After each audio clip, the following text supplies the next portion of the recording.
Yo, no way. What do we have here? Yo, what's up, guys? I'm back.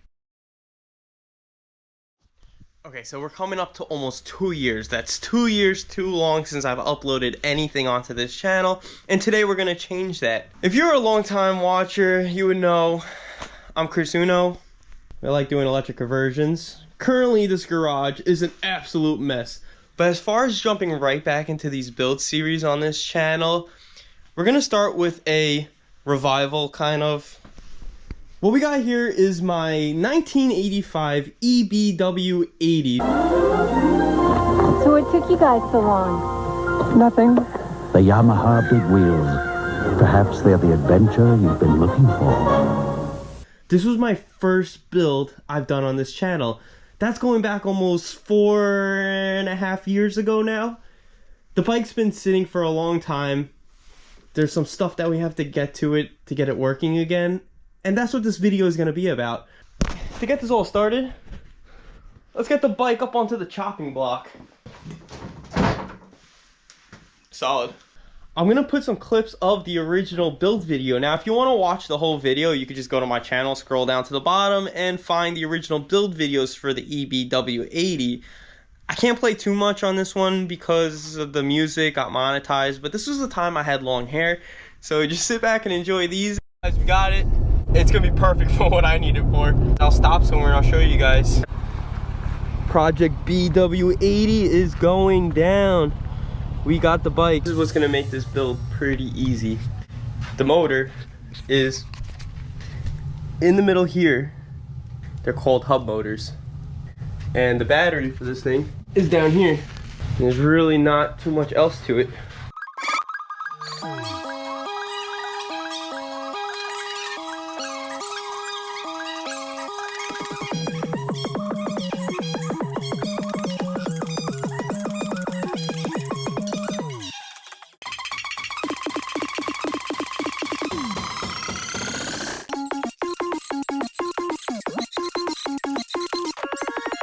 BW80 build is now completed. It works. It's crazy how things change. Like I said, I missed the long hair, but as you saw in that video, life started off as a very rusty BW80. Now, like, what is like a BW80 for all you people that don't know what the BW80s are?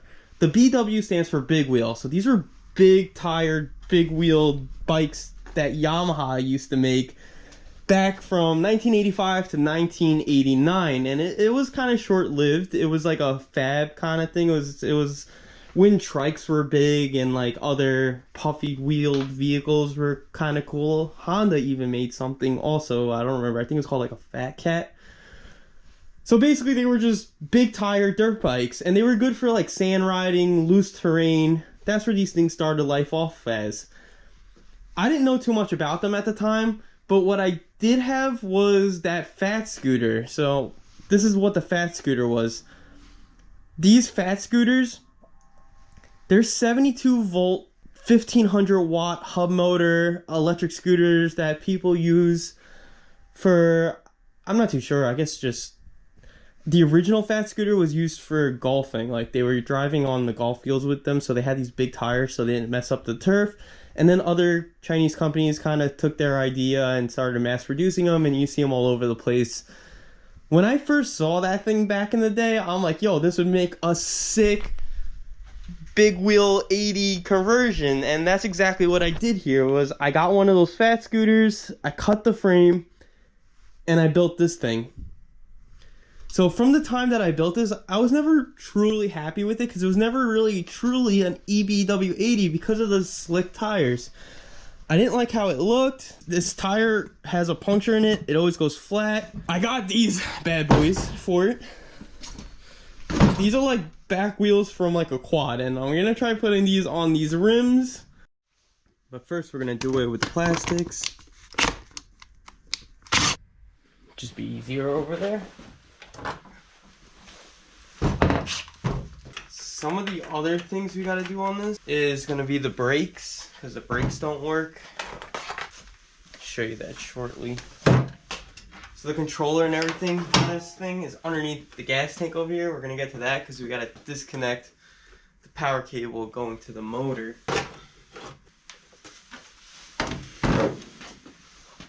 Just like that. Brings us to our junction connector box thing. Now this has the 2 power cables from the battery and the 3-phase wires going to the motor. Now I forgot to mention a little earlier that another problem with this BW80 is, since it's been sitting for so long, it didn't turn on. It didn't have like power to turn on.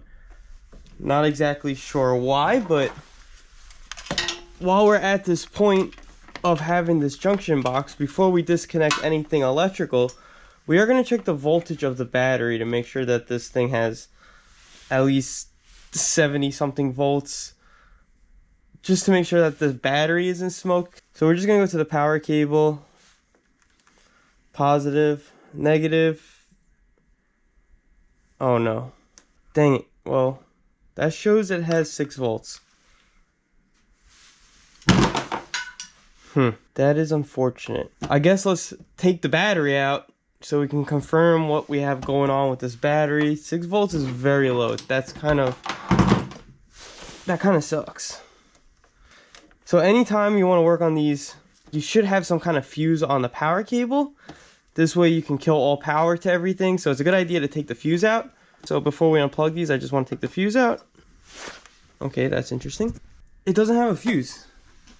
Okay, that could be really good news. Okay, so this thing, I guess, I don't remember doing this, but I guess I took the fuse out sometime in the past.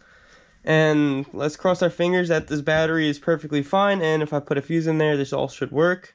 But since the fuse is out now, we're just going to take the battery out anyway to inspect it. And we're going to disconnect the back motor so we can change the tires.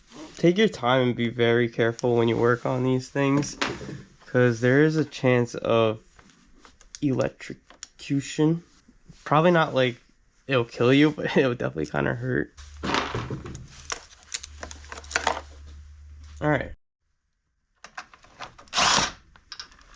We're going to drop that shroud. So this way we could just take the whole battery out. We'll put it on the table and test it. Alright, so this should be the battery.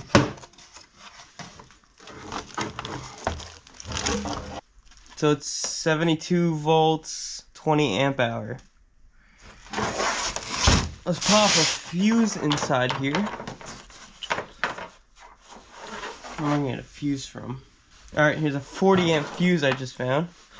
We'll keep these separated, the positive and negative. We're gonna shove that fuse in there. And let's check the voltage of the battery one more time. 79.4.3. Wow, okay. I think this battery is actually still good. Let's pull that fuse out for safety reasons. Alright, that's really good. That's really good. So with that out of the way, I think the bike should power on now. I think it was just missing the fuse all this time, which is not something I remember doing, but I guess I did do it. So let's pop this back wheel off. This thing is way heavier than I thought. Oh my god. We're just gonna go right into it. See what happens here. This is so hard. Okay, there was probably a much easier way of doing this, but I don't know. That was so hard. Oh, this thing's so heavy. Hopefully I didn't warp the disc brake too bad, but that's our motor. Hub motor. Big difference. I'm gonna soap the heck out of the bead.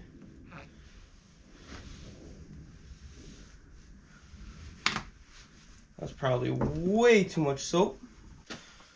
Okay, I'm not gonna lie, that was miserable and a lot harder than I thought, but I got it on. Now I already see the next problem.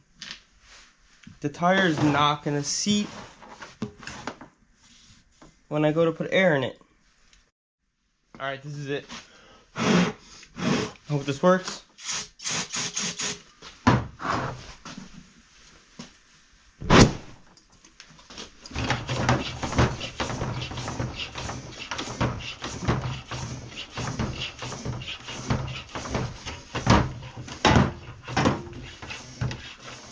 I think I got it. Alright, I'm gonna put it on the floor and continue to pump it. What a difference. Look at this thing. So that's the original tire. These are gonna be the new ones. It looks amazing. Oh, it looks so good.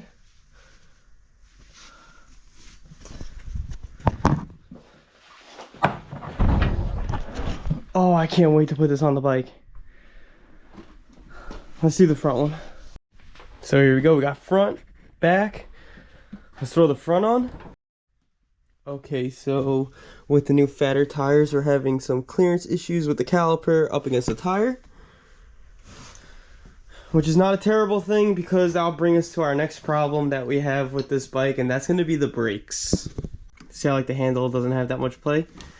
When you fully compress the brakes and you let go, inside here is not working correctly and it's not pushing that ram all the way back. Probably because the rubber is all breaking down. So we're gonna have to fix that because when you step on the brakes, it just holds and it creates a lot of drag. So to fix that, I got this. Some eBay special. Came with the master. It's ready to go. So it should be easy and kind of look like this. Looks so good with the wheels on. So now we got the new brakes, the new tires. It's like a dream come true. This is what I kind of always imagined this thing to look like. Oh, they look so good. The brakes feel great. So now we're up to just putting the battery in and putting the plastics back on. But there is one other thing. Here's the gas tank. This was like the original gauge thing on the scooter that went up on the top. It had a headlight on the front, and I cut it and I fused it into the BW80 gas tank, which is just a hollow thing with the gauge cluster. This glue is not holding up too well, so I'm just gonna epoxy glue that. We'll make that nice and permanent, and then just put the whole bike together. And all that should look like this. I absolutely love it. This is what I've always imagined the EBW to have.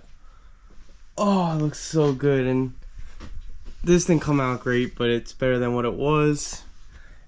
So this leaves us with the final thing, and that is to power this bad boy up. There's a switch down here. We do have lights finally, it works. That mode button still works. That battery emblem was always there. I don't know why the headlight thing is on, but that's a really good sign. This battery seems to be okay. Let's give it a little twist of the throttle. And yes, that's what I'm talking about. Although it's been sitting all these years, it seems like it's up and going. I am gonna top off this charge. And that'll leave us with our last thing, and that is gonna be a test drive. But I just want to kind of see it off this dirt bike stand. And there it is.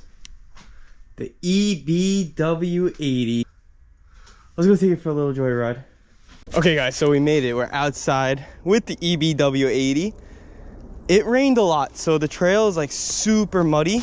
But that's perfect because that's the whole reason why we put these knobbies on the bike anyway. So I guess let's go take it for a rip and we'll see how it does. Before with the slicks, this thing was everywhere. It was just like fishtail. You couldn't get any traction going up hills. The bike is not crazy fast, but it's kind of expected for this thing. It only tops out, I think, at like 20 something miles an hour. But maybe in the future we can upgrade that and make it even faster. Let's take it for a spin. Oh my God. Wow, I missed this thing.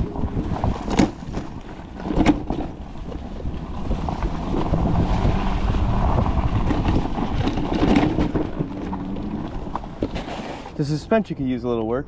A little soft up front. Oh, what do we got here? We got a little downhill sesh. A Let's do this line. Here we go, BW80 downhill. Oh, like a dream. Very nice. That was sweet. That front shock is so aggressive sounding.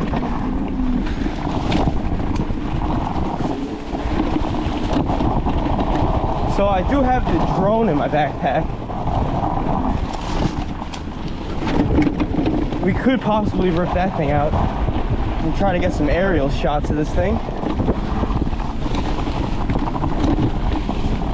Oh, this thing's a lot of fun.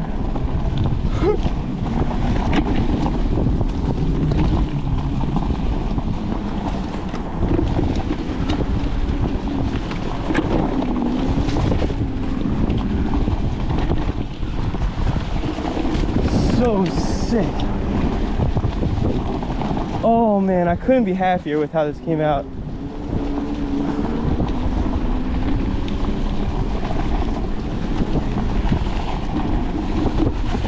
Whoa.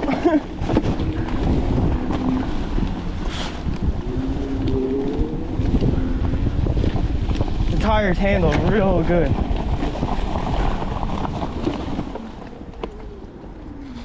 I guess let's try throwing the drone up. Let's see what it looks like with the drone. Okay, so we got Skydio up. Let's see how it does in the woods with the Skydio. Skydio is kind of like that stray cat that you never really wanted. It kind of just follows you around. You check on it every now and then. Make sure you're still in the sky. Looks like he's having a little hard time navigating these woods. It is a little dense in here.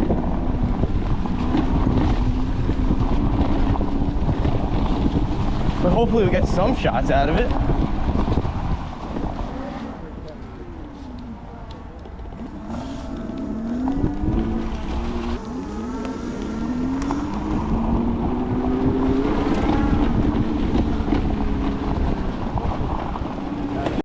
Okay, so this is Skydio. We just landed him. I think the woods are a little too dense for him, so we're not gonna keep flying him. And honestly, this video is getting pretty long. So I think we're gonna kind of bring it to an end. The EBW handles great. The tires made a huge difference. I love the way it looks. It's a good all-around little moped scooter kind of thing. It's not crazy fast. You're not going to win races with it. Maybe in the future we can modify it, but for now, I think I'm going to bring this video to a wrap. So if you guys like what you saw, give it a like, give it a subscribe. I'll see you in the next one.